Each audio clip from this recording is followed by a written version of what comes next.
प्रिय विद्यार्थियों, नमस्कार। मैं Anuradha have good online classes में आपका स्वागत करती हूँ। बच्चों, हमने होम साइंस में पढ़ा था किशोरावस्था। किशोरावस्था में सबसे पहले हमने उसका परिचय पढ़ा, उसके बाद हमने उसकी जो दो अवस्थाएं होती है वो पढ़ी, पूर्व किशोरावस्था और उत्तर किशोरावस्था। और उसके बाद हमने पढ़ा था कि विकास का प्रक्रम क्या होता है, और उसके बाद हमने चर्चा की थी कि इसकी नेक्स्ट क्लास जो रहेगी उसमें किशोरावस्था की विशेषताओं के बारे में हम चर्चा करेंगे। तो किशोरावस्था की जो विशेषताएं हैं वो पहले पॉइंट पे कौन सी आती है? किशोरावस्था की विशेषताएं, किशोरावस्था शेषवावस्था की पुनरावृत्ति है। पुनरावृत्ति अर्थात मतलब उसकी बार बार रिपीटेशन होना, वो चीज़ वही आदत बार बार आना। तो इसमें हम पहला पॉइंट पढ़ेंगे बाल्यावस्था के लक्षणों की पुनरावृत्ति। बाल्यावस्था की लक्षणों की पुनरावृत्ति होती है क्योंकि किशोरावस्था के कुछ लक्षण बाल्यावस्था में मिलते हैं और बाल्यावस्था के कुछ लक्षण होते हैं वो थोड़े बहुत कुछ चेंजेस जब आ जाते हैं तो थोड़े थोड़े उनकी झलक भी हमें किशोरावस्था में दिखाई पड़ती है। बाल्यावस्था की तरह ही चंचल हो जाते हैं। किशोरावस्था में जब कोई भी बदलाव आता है तो उस दौरान किशोरावस्था में चंचलता भी दिखाई पड़ती है। तीसरा पॉइंट है बालकों की तरह अधिक संवेदनशील होते हैं। जब किशोरावस्था की आयु जब होती है तो उस दौरान बालकों की तरह वो अधिक संवेदनशील मतलब बहुत ज़्यादा भावुक होने लग जाते हैं और उनकी भावनाएं भी प्रक्रम पर पहुंच जाती है। इसके बाद हमारी पहली विशेषता हो गई किशोरावस्था शेषवावस्था की पुनरावृत्ति होती है। दूसरा पॉइंट आता है किशोरावस्था सांवेगिक अस्थिरताओं की अवस्था है। क्या कहा है? किशोरावस्था सांवेगिक अस्थिरता की अवस्था है। क्यों कहा गया है? क्योंकि जो उनके संवेग होते हैं वो रुक नहीं पाते हैं, संवेग रुक नहीं पाते हैं। तो किशोरावस्था को क्या कहा जाता है? तूफान एवं संघर्ष की अवस्था भी कहा जाता है। क्या कहा जाता है? तूफान एवं संघर्ष की अवस्था कहा जाता है। दूसरा पॉइंट क्या आता है? शरीर और ग्रंथियों के परिवर्तन के कारण संवेगात्मक तनाव भी बढ़ जाता है। तूफान एवं संघर्ष की अवस्था क्यों कहा जाता है? क्योंकि इसमें बहुत ज़्यादा जो हार्मोन्स हैं उनमें परिवर्तन होता है और उसी के कारण व्यक्ति के बच्चों के व्यवहार में परिवर्तन आता है। शरीर और ग्रंथियों के परिवर्तन के कारण संवेगात्मक तनाव भी बढ़ जाता है। जब शरीर और ग्रंथियों में जब कोई भी परिवर्तन आता है उसके कारण ही संवेगात्मक तनाव बढ़ जाता है। जैसे मान लीजिए उनके सोचने की क्षमता, उसमें जिस जिसकी रुचि होगी उसके प्रति उसका परिवर्तन हो जाना। उसके बाद आता है संवेगों की अस्थिरता व्यवहार और सामाजिक संबंधों आदि में पाई जाती है। जब संवेगों की अस्थिरता होती है वो सबसे ज़्यादा हमें दिखाई पड़ती है व्यवहार में। जब एक बच्चा दूसरे बच्चे के साथ व्यवहार करता है, समाज में अपना व्यवहार प्रदर्शित करता है, वह किस तरह से बोलता है, पहनता है या सामाजिक बिहेव जो इसको सोशल बिहेवियर जिसको बोला जाता है, तो वो हमें इनमें देखने को मिलती है। पसंद में भी अस्थिरता पाई जाती है। जब किशोरावस्था की पसंद होती है उसमें भी बहुत ज़्यादा परिवर्तन देखने को मिलता है। और अस्थिरता क्यों पाई जाती है? क्योंकि उनके संवेग जो है वो स्थिर नहीं हो पाते हैं और स्थिरता न होने के कारण उनकी पसंद में भी समायोजन नहीं हो पाता। और अधिकतर हमें घरों में ये भी देखने को मिलता है कि जब हमें बच्चों के लिए कुछ लाना होता है या कुछ हम मार्केटिंग के लिए जाते हैं तो उनसे कुछ फैसले लिए जाते हैं या कुछ उनके निर्णय लिए जाते हैं कि हमें कोई समस्या आ गई है या फिर वैसे ही उनसे हम कुछ समस्या के लिए हल के लिए बच्चों से हम डिस्कस करते हैं। उस दौरान क्या होता है, बच्चे अपना अपना मत देते हैं। लेकिन अगर वो किशोरावस्था की आयु में रह रहा है तो उस दौरान उसके जो संवेग होंगे उसमें बहुत ज़्यादा अस्थिरता पाई जाती है क्योंकि उसका जो कंट्रोल नियंत्रण जो रहता है अपनी भावनाओं पर नहीं रहता है। उसके बाद तीसरा पॉइंट आता है किशोरावस्था परिवर्तन की अवस्था है। किशोरावस्था परिवर्तन की अवस्था है। क्यों? क्योंकि जितना भी हमारे अंदर बदलाव आता है इस अवस्था के अंदर तो ये सबसे ज़्यादा बदलाव की अवस्था मानी जाती है। जैसे हम इसमें पढ़ते हैं क्या क्या आता है इसमें? बाल्य अवस्था की रुचियों और आदतें समाप्त होती है। जो बाल्य अवस्था की रुचियां होती हैं और जो आदतें होती है वो क्या हो जाती है? समाप्त। क्या हो जाती है? समाप्त हो जाती है। और किशोरावस्था में यानी अगली अवस्था में परिवर्तन, अगली जो अवस्था होती है उसमें कदम रखना आरंभ कर देते हैं। उसके बाद आते हैं जिम्मेदारियों को समझने की भावना उत्पन्न होती है। जब किशोरा अवस्था में कोई भी बालक प्रवेश करता है उस दौरान उसे जिम्मेदारी की भावनाओं का एहसास होने लगता है। उसे ये भी महसूस होता है कि हम समझदार हैं और हम जो फैसले लेते हैं वो सही लेते हैं। जिम्मेदारी की भावना भी आने लग जाती है क्योंकि वो हर काम को अपने हिसाब से लेने के लिए सोचते हैं और वो ये सोचते हैं कि हमने जो काम किया है वो बिल्कुल सही है। और किसी भी काम को करने से पूर्व वो अपने एक जज्बा, अपनी एक मतलब इतनी अच्छी सहन शक्ति रखते हैं कि वो इस काम को करने में निपुण होने वाला सहयोग या साहस भी रखते हैं। तीव्र परिवर्तन, जो सबसे ज़्यादा परिवर्तन देखने को मिलता है बच्चों, वो किस में देखने को मिलता है हमें? किशोरावस्था में। जो सबसे अधिक परिवर्तन होता है वो किस में होता है? किशोरावस्था में। समायोजन में धीरे धीरे सफलता मिलती है। क्यों? क्योंकि किशोरावस्था में वो बचपना कम होने लग जाता है, जिसमें वो उनमें एक चंचलता बहुत ज़्यादा ना समझने वाली होती है। और किशोरावस्था में वो अपनी जिम्मेदारियों को समझने लग जाते हैं और वो धीरे धीरे अपनी समझ को उत्कर्ष पहुंचाने लग जाते हैं। उनकी समझ बहुत अच्छे चरमोत्कर्ष पर पहुंचने लगती है और वो धीरे धीरे समायोजन में सफलता प्राप्त करते हैं। फिर वो एक बहुत अच्छे नागरिक बनने की इच्छा भी रखते हैं। अगला पॉइंट आता है किशोरा अवस्था समस्या बाहुल्य की अवस्था है। जो किशोरा अवस्था समस्या है बाहुल्य की अवस्था है। इसे क्यों कहा गया ऐसा? समस्याएं अन्य अवस्थाओं की उपेक्षा अधिक होती है। जो भी कोई समस्या आती है, शैशवा अवस्था, बाल्य अवस्था में भी बच्चों को समस्याएं होती हैं, लेकिन जो सबसे अधिक समस्या आती है वो किस में आती है? किशोरावस्था में। किस में आती है? किशोरावस्था में।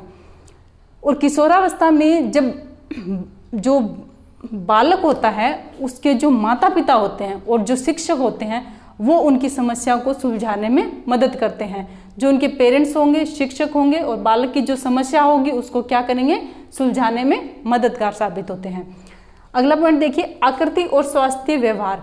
जब किशोरावस्था में अगर हम किसी चीज़ की बात करते हैं तो किशोरावस्था में जो हमें परिवर्तन देखने को मिलते हैं और उसके समान जब हम किसी चीज़ से इसका तालमेल बिठाने की कोशिश करते हैं, उस दौरान सबसे जो महत्वपूर्ण पॉइंट होते हैं उनमें हम क्या देखते हैं कि उनकी आकृति और स्वास्थ्य को देखा जाता है कि उनकी आकृति कैसी है, उनका स्वास्थ्य कैसा रहता है।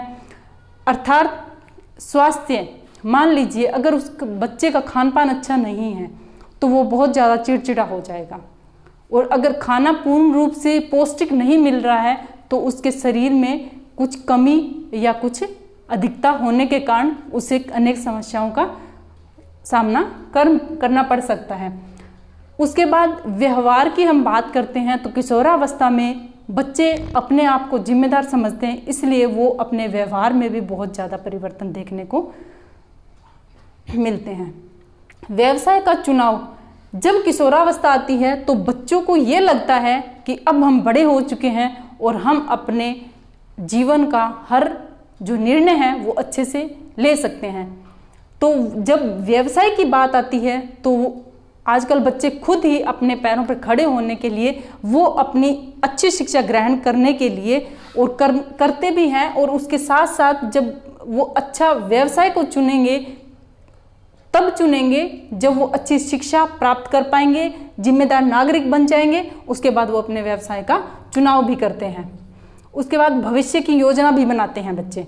भविष्य की योजना में जैसे मान लीजिए कि बच्चे जब शिक्षा को पूर्णतः प्राप्त कर लेते हैं उसके बाद वो भविष्य की योजना ये बनाने लगते हैं कि हमें किस क्षेत्र में जाना है, हमारे लिए क्या चीज़ अच्छी है, क्या चीज़ बुरी है, हमें किस में फ़ायदा होता है, किस में नुकसान होता है। तो वो इन सब चीज़ों को ध्यान में रखते हुए अपनी प्री प्लानिंग जिसको बोलते हैं योजनाएं भी बनाना शुरू कर देते हैं। जीवन साथी का चुनाव आदि। अब जब शिक्षा हो जाती है बच्चों की, वो अपना व्यवसाय भी चुन लेते हैं और उसके बाद अपने भविष्य का जो योजनाएं उनकी तैयार की जाती है उसके बाद बात आती है जीवन साथी की। ये भी कुछ बच्चे जब सोचते हैं जीवन साथी के लिए तो उनको भी हमें कुछ बातें बतानी पड़ती है, जिसमें वो अपने अच्छे जीवन साथी का चुनाव भी कर पाने में सक्षम हो पाए।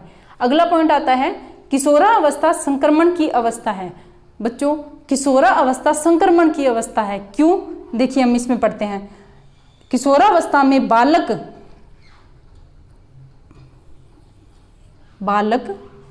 नए बालक रहता है।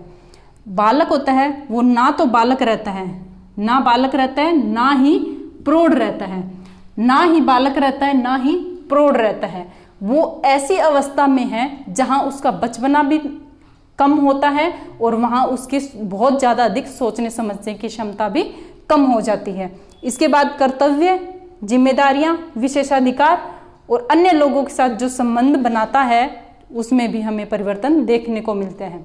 किशोरावस्था में बच्चा अपने कर्तव्यों को समझता है, जिम्मेदारियों की भावना उसमें आती है और जो उसके विशेष अधिकार है उसके बारे में भी वो बहुत अच्छे से समझने लग जाता है। उसके बाद वो जब अन्य लोगों से अपने व्यवहार के द्वारा संबंध स्थापित करता है उसमें भी हमें अधिक से अधिक परिवर्तन देखने को मिलते हैं। 6 पॉइंट आता है किशोरावस्था कामुकता के जागरण की अवस्था है। किशोरावस्था जो है वो कामुकता के जागरण की अवस्था है। इसके अंदर क्या क्या आ जाएगा? काम शक्ति का विकास होता है।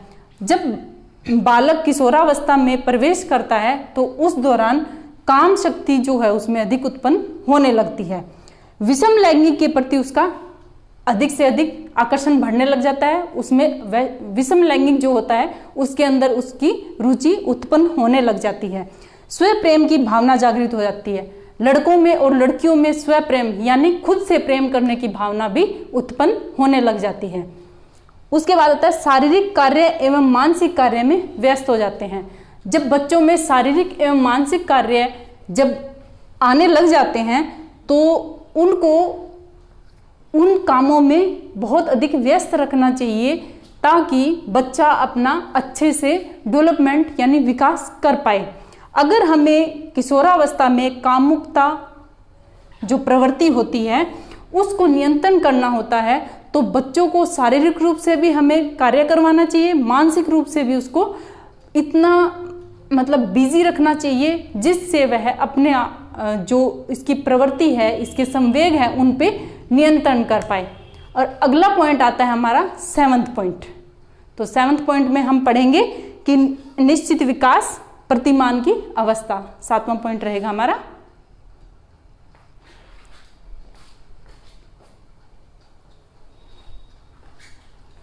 अब पढ़ेंगे बच्चों हम 7वां पॉइंट। 7वां पॉइंट क्या कहता है? निश्चित विकास प्रतिमान की अवस्था। निश्चित विकास प्रतिमान की अवस्था, जो हमारा विकास होता है उसका भी एक निश्चित क्रम होता है। इसमें हम पढ़ते हैं कि निश्चित विकास प्रतिमान जो अवस्था होती है वो इसी पॉइंट में क्या कहता है? निश्चित और विकास आयु वृद्धि के साथ साथ व्यवहार में परिवर्तन भी दर्शाता है। आयु वृद्धि के साथ साथ व्यवहार में परिवर्तन भी दर्शाता है। बाल्य अवस्था की समाप्ति से कुछ वर्ष से शुरू हो जाता है। जैसे ही बाल्य अवस्था समाप्त हो जाती है उसके साथ ही कौन सी अवस्था का आरंभ माना जाता है? किशोरावस्था का। बाल्य अवस्था की समाप्ति के कुछ बाद से ही शुरुआत मानी जाती है किसकी? किशोरावस्था की। प्रारंभिक और पूर्व समायोजित किशोरावस्था। प्रारंभिक और पूर्व समायोजित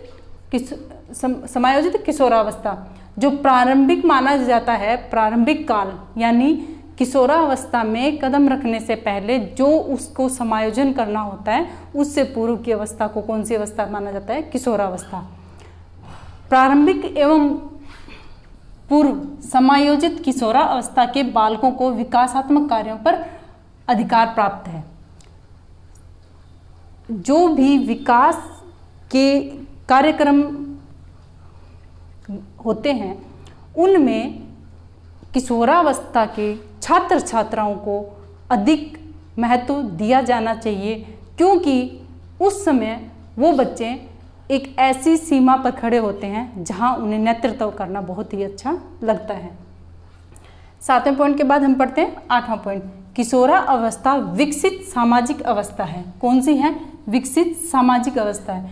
किशोरावस्था है वो एक सामाजिक अवस्था मानी गई है, क्योंकि इसके अंदर क्या दर्शाया जाता है, सबसे पहला जो बेस होता है, आधार होता है, वो होता है अपना व्यवहार। बालक के समाज का क्षेत्र अधिक विकसित हो जाता है। क्यों किशोरावस्था विकसित समाज क्यों कहा गया इसको?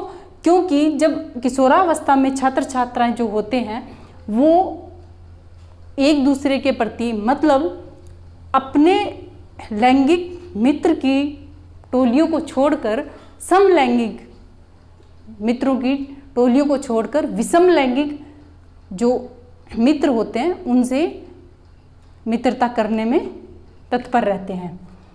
बालक के समाज का क्षेत्र अधिक विकसित होता है क्योंकि उसके बहुत ज़्यादा मित्र बनने की संभावना हो जाती है और बहुत ज़्यादा उसके मित्र उसको बनाना अच्छा लगता है, मित्रों के साथ उसको खेलना कूदना अच्छा लगता है, उनका साथ उनको अच्छा लगता है। मित्रता का विकास यानी मित्रता का विकास सबसे अधिक कहाँ किया जाता है? किशोरावस्था में। इनके बहुत अधिक मित्र कब बनते हैं? किशोरावस्था में। घनिष्ठता का संबंध क्यों कहा गया है? क्योंकि पहले क्या होता है कि जो बाल्यावस्था होती है उसमें लड़कियां लड़कियों के साथ खेलना पसंद करती हैं, लड़के लड़कों के साथ खेलना पसंद करते हैं, और किशोरावस्था तक आते आते लड़कियां लड़कों के प्रति आकर्षित होती है और लड़के लड़कियों के प्रति आकर्षित होते हैं। तो ये इनमें घनिष्ठता का संबंध इस तरह आ जाता है जैसे उनकी मित्रता होने लग जाती है धीरे धीरे, और वो क्या कहलाते हैं? मित्रता का विकास होने लगता है। समलैंगिक विकास से हटकर विषम लैंगिक मित्रों में रुचि हो जाती है। जैसे कि अभी हमने पढ़ा था कि समलैंगिक मतलब लड़कियां लड़की प्लस लड़की, यानी लड़कियां लड़कियों से और लड़के लड़कों से। लेकिन यहाँ क्या है? समलैंगिक मतलब लड़की लड़की, ठीक है। और विषम लैंगिक क्या आएगा? एक लड़का और एक लड़की, ठीक है। समलैंगिक लड़की लड़की, लेकिन जब लड़की अपनी मित्रता करती है एक लड़की से तो किशोरावस्था में आते आते लड़कियों का आकर्षण जो होता है वो लड़के के प्रति होता है, लड़के का आकर्षण जो होता है वो लड़की के प्रति होता है। तो समलैंगिक यानी लड़कियों की जो मित्रता होती है, उनकी सखी सहेलियां होती है, वहाँ से उनकी मित्रता लड़कों की तरफ अधिक होने लगती है, और जो लड़कों की मित्रता होती है लड़कों से, उसी दौरान लड़कियों से भी वो बहुत ज़्यादा आकर्षित होते हैं। समलैंगिक रुचि से हटकर विषम लैंगिक मित्रताओं में रुचि लेने लग जाते हैं। किशोरावस्था में सामाजिक कार्यों में उत्साह भी बहुत लेना पसंद करते हैं। छात्र छात्राएं जो भी सामाजिक कार्यक्रम होते हैं तो उनमें वो बहुत ही जोश से उत्साह से क्या लेते हैं? भाग लेते हैं। सामाजिक कार्यों में उनको बहुत ज़्यादा रुचि होती है। अगला पॉइंट पढ़ते हैं। किशोरावस्था दुखीदायी अवस्था मानी जाती है। किशोरावस्था दुखीदायी अवस्था मानी जाती है। क्यों?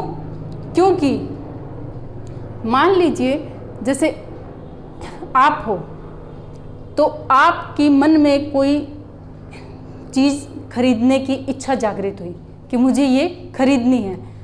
अगर आपको वो चीज़ ना दिलवाई जाए या किसी कारणवश आप नहीं ले पाते हो तो आपके मन में क्या होगा? आप उदास हो जाओगे, हताश हो जाओगे, आपके मन में नकारात्मक जो विचार है वो उत्पन्न होने लग जाएंगे। तो ये सब क्या होते हैं कि किशोरावस्था दुखीदायी अवस्था है। तो इसको क्यों कहा गया है, इसके अंदर पॉइंट हम पढ़ेंगे। कल्पनाओं उमंग पूर्ण होती है। जो इनकी कल्पनाएं होती है वो उमंग पूर्ण होती है। वो जब किशोरावस्था के बालक होते हैं वो ऐसी ऐसी कल्पना कर बैठते हैं जिनको वो पूरा नहीं कर पाते या वो पूर्ण नहीं हो पाती है, और वो इतनी ज़्यादा उम्मीद लगा लेते हैं किसी बात को लेकर जिससे वो पूर्णतः नहीं हो पाती है, और क्या हो जाते हैं? वो हताश हो जाते हैं। तो क्या कहा गया? दुखीदायी अवस्था है। कल्पनाओं से उमंग भरी जो कल्पनाएं होती हैं वो उमंग पूर्ण होती है जो पूरी नहीं हो पाती।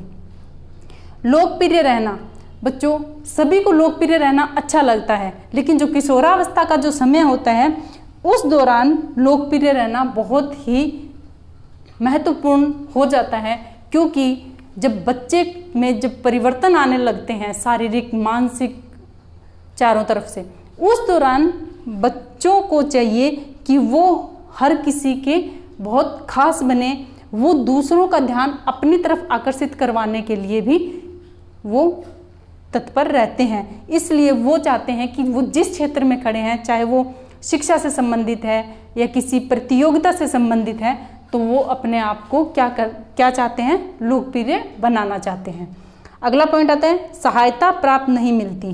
किशोरावस्था में बच्चों को सहायता नहीं मिल पाती है, 80% बच्चों को सहायता नहीं मिल पाती है, क्योंकि किशोरावस्था वह आयु मानी जाती है जिस दौर से बच्चा मानसिक के साथ साथ शारीरिक परिवर्तनों की समस्याओं को भी हल नहीं कर पाता है। उसमें जो परिवर्तन होते हैं उसको खुद भी नहीं समझ पाता है कि उसके लिए क्या सही है क्या गलत है। उस दौरान हमें क्या चाहिए होता है, जो परिवार होता है उन सब को मिल के बच्चे के साथ मित्रतापूर्ण व्यवहार करना चाहिए और उसकी किशोरावस्था में आने वाली समस्याएं जो है उन सब को उनसे बैठकर उनका समाधान करके उसमें हम सहयोगी बन सकते हैं।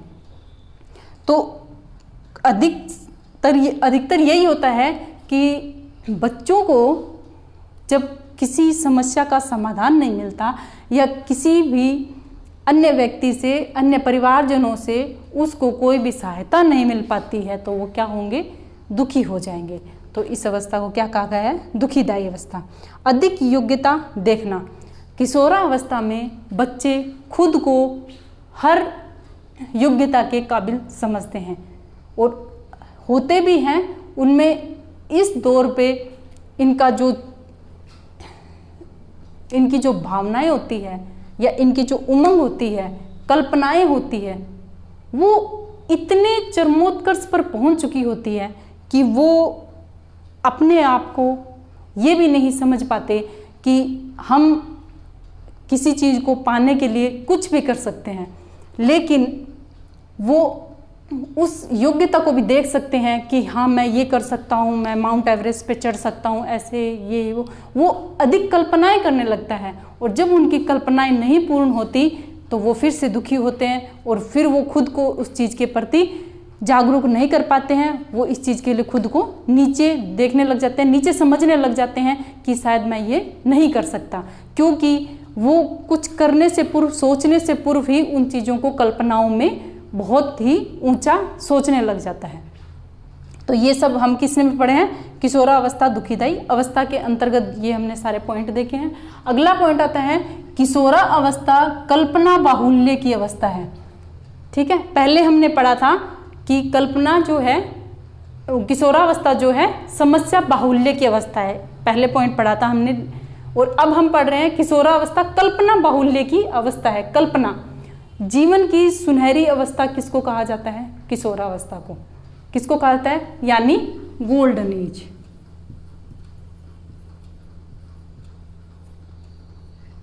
ठीक है, जीवन की गोल्डन एज किसको कहा जाता है, किशोरावस्था को। किशोरावस्था को क्या कहते हैं, सुनहरी अवस्था। उमंगों से भरी हुई अवस्था किसे माना जाता है, किशोरावस्था को। उमंगों से भरी हुई अवस्था कौन सी होती है बच्चों, किशोरावस्था। समस्याओं का समायोजन नहीं कर पाते। किशोरावस्था में बच्चों के सामने आप कोई भी अगर समस्या आती है तो उस दौरान वो परिवर्तन, जो किशोरावस्था में परिवर्तन होते हैं, उन परिवर्तनों के कारण वो किसी भी समस्याओं का समायोजन नहीं कर सकते। क्यों, क्योंकि वो पूर्णतः इन चीज़ों को सोचने समझने की क्षमता नहीं रख पाते।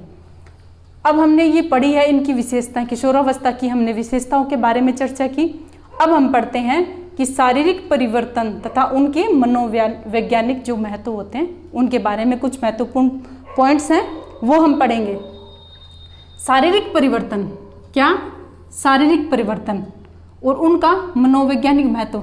जो हमारे शरीर में परिवर्तन देखने को मिलते हैं बच्चों, उनका साथ ही साथ मनोवैज्ञानिक महत्व भी दर्शाया गया है कि ये परिवर्तन का कारण क्या है और इसमें क्या क्या परिवर्तन हमें देखने को मिलते हैं।